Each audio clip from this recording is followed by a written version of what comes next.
welcome to House Anthos, the human condition.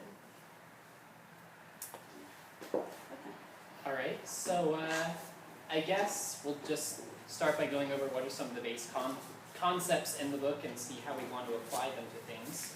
And I think one of the big things that we could talk about here is this whole social versus private realm thing.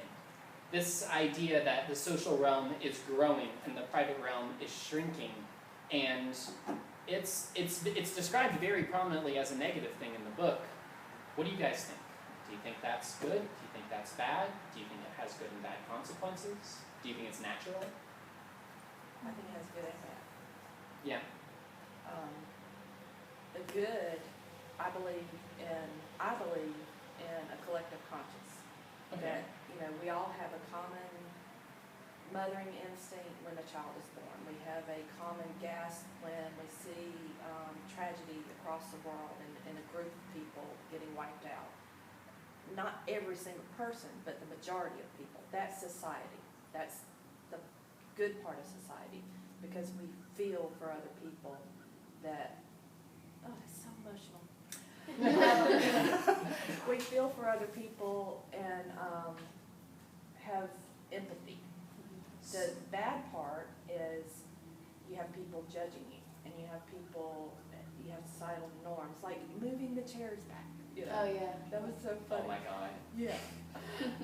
So, what do y'all Okay, so essentially what you're saying is that your argument here is based on people are inherently good, and because we're inherently good and we want to do good, we will together sort of create this social conscience where people who don't want to do good kind of get sucked into it.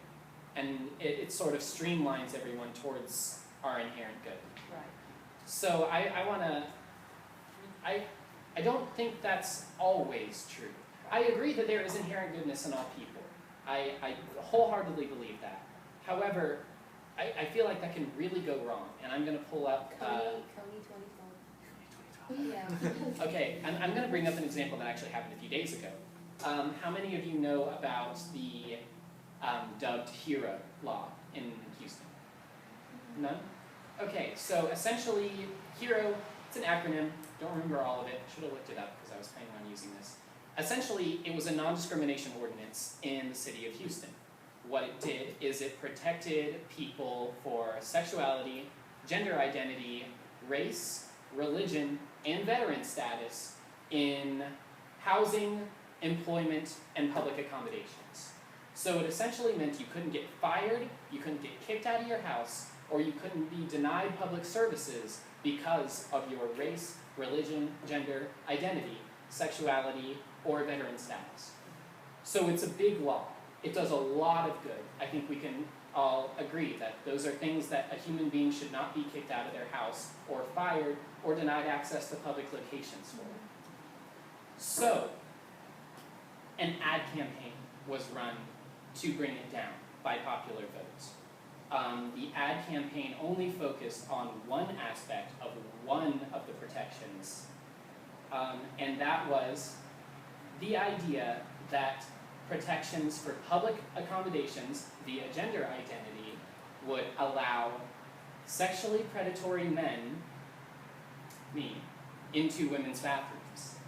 Now, I could go on for an hour about how there has never ever been a situation in which somebody got out of a sexual assault charge for claiming to be trans, because guess what? Sexual assault is still illegal. It's still illegal.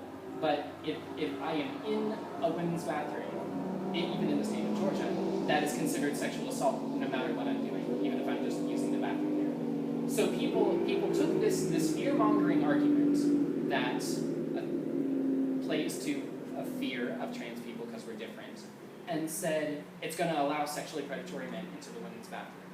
They ran an ad campaign. There were t-shirts, there were lawn posters, there was all this hysteria, and it became this social realm thing.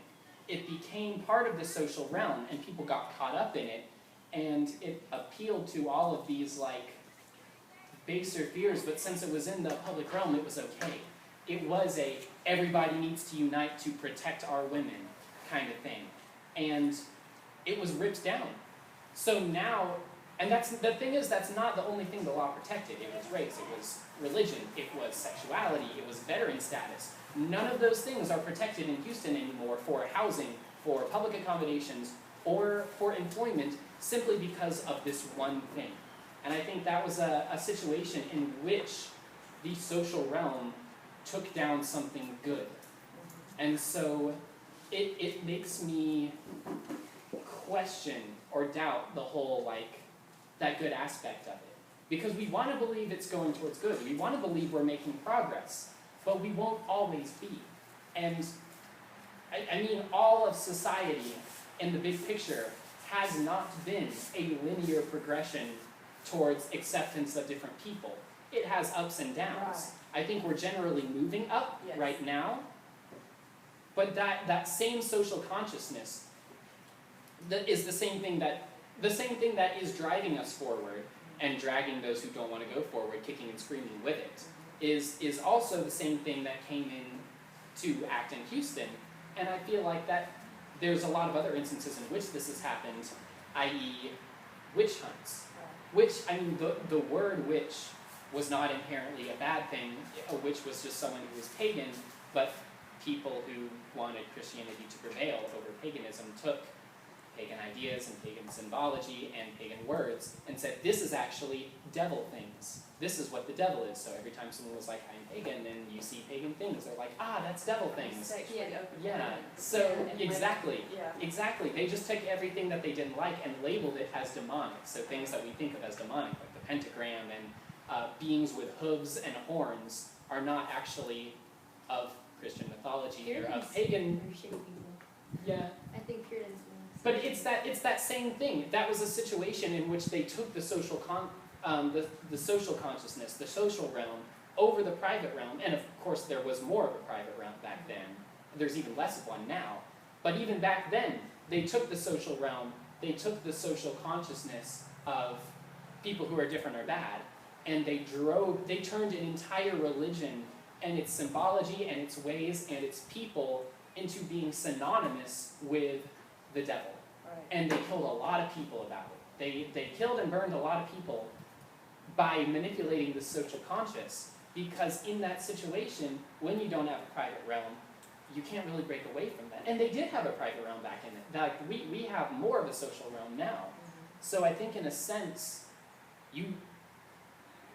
the social realm can be very helpful. And in a sense, if there is no social realm, then you're never going to make any societal progress forward, because I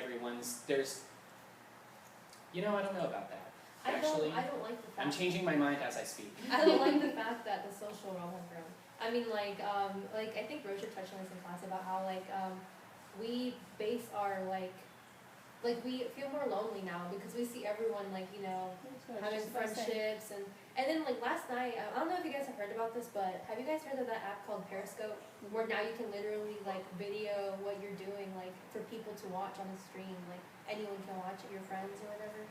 Someone did it last night on Twitter, and it was for a football game. So basically what you're doing is just holding your phone, and it's recording you, whatever you do, unfiltered or whatever. So people can watch and comment and just talk to them, and it's really weird. But I really don't like that, because it's not really a physical thing, and it's controlling us. Have you heard of the app that lets you rate people? It's like Yelp reviews for people. That's the worst idea I've ever heard of. No. Anyway, coming soon. I find maybe. The fact that you could, when I was looking for directions to this park, I find the fact that you can rate the park really weird. I don't know, I guess because it's nature, and we're trying to People look It's for so reviews. I'm a strange, review yeah. girl. I like to look at reviews. I don't look at reviews for park or people. parks are strange. I just felt weird looking at that. I like to know what other people think before I go and make a purchase. So that's a social And I like to thing. see the good and Yeah. bad. But as far as what we were talking about before, if we're thinking about the things that are going wrong, we're losing our focus. We need to me, I like to think about the things that are going right. I know we gotta do both, but that what you're talking about is one very big thing in Houston. It's a step backwards, but we're still making progress, because We're gonna learn. 20 years ago, gay marriage was not even on the horizon. That happened Mhm. very, very fast. Black rights, women's votes. I mean, you think about how we are evolving as a human species, and we are allowing more people to be free, to be themselves in public. And that's what this social stuff does. You can document every single thought that you have. And racists do that. KKK's had their little hashtag on Twitter, you know. Yeah. And so even racists out themselves in comments, you know. So people are, you see who they really are in this social media. So that's a good thing, because I don't want to hang out with people like that. And But do you see who they really are? If there's all this social pressure on them constantly, I mean, even within racist spheres, if all your friends are racist, there's going to be that social pressure to be racist and to conform to their ideas. If you have all of these ideas of conform with sociality pressing down on you from all sides, then do you actually see who people are on social media? Like, if nobody else was going to see that status, would they have typed that? I feel like social media is just like a facade. It's just like our teachers, or one of my teachers told us like in high school about how like, she's like, you do realize that everything everyone posts on social media is just like a snippet of what they want you to see, you know, like, you know, we're not gonna post pictures of ourselves crying. I mean, people do that, but then they get called attention whores and stuff. it's So. like having the windows, the curtains open in your house. I don't like that. I don't use my social media anymore. Yeah. I don't use Facebook at all. Well, Only it's- when you guys like talk to me. It's like having the curtains open on one room of your Right. house Yeah. so that you act a Intentionally. certain way in Yes, that room. Exactly. Yeah. Goes back to like when you know Oh, you're that's being so true. watched, like in a psychological experiment. Like if you know you're being watched, like you're gonna act differently. You're gonna be like, I'm gonna act the way I think they want me to act, and so it changes it. It goes from like being like natural or anything. It goes to like being like. I Staged. went through that on my Instagram. Like when I was in school, I wouldn't post things I actually liked because I was like, oh, people are gonna think I'm weird or something. And I'm like, okay, well, I think this is like funny, even though it's like something dumb. So I'll post it now because I don't care. I mean, it's different in college because you have way more freedom and you're not obligated to talk to these people. So it's also like a social, like the social realm does open more when you're in college, but it's like more malleable, I feel like, because I don't have to talk to these like really annoying people that I have, and you know how they're all my age. So I always felt like I wasn't like their age, like it's hard to explain, like. They were worried about really petty things that I didn't really care for. So I was just like, there's something wrong with me, or like, are they weird? Like, I didn't know, you know? So are We're you, just different. are you saying, you're right, the social realm is very different in college. But I wonder if that is to say that it's less social and more private. It is more private. You yeah. you have more liberty of like choosing what to put out there. And if you do, you know, I mean, Because the people that see it, you're Yeah. not going to like be in the same room with it for No. 12 hours weekly the Yeah. very next so day. they can't talk yeah. about you. Like, yeah, that's the thing. It's you're less, I guess in this situation, high school is like the ultimate social realm because everything you post, everybody sees it, and then you see them within 12 hours. And the administration will Yeah. actually get you in trouble for whatever you post, Mhm. which is really That's- strange. it's Why are weird. they looking at Yeah. your But isn't it cool, if we go back down to the smaller picture, alright? Isn't it cool when we can sit here and say, what is on our minds? And somebody goes, oh my God, I think the same thing. Mhm. That is why we need a social, to get it out of our heads, out of our mouths, so we can share with people and find our tribe. Well, I think Arendt agrees with you on that because that's the whole. If everything is private, then there's no action. Yes. There's that we only everything we say. It's like it doesn't exist on that same scale as if we say it to another person. Oh, we have to first stop. Okay, we're gonna stop because we haven't been able to upload a solid video, so we're gonna put this in segments. This eases the process.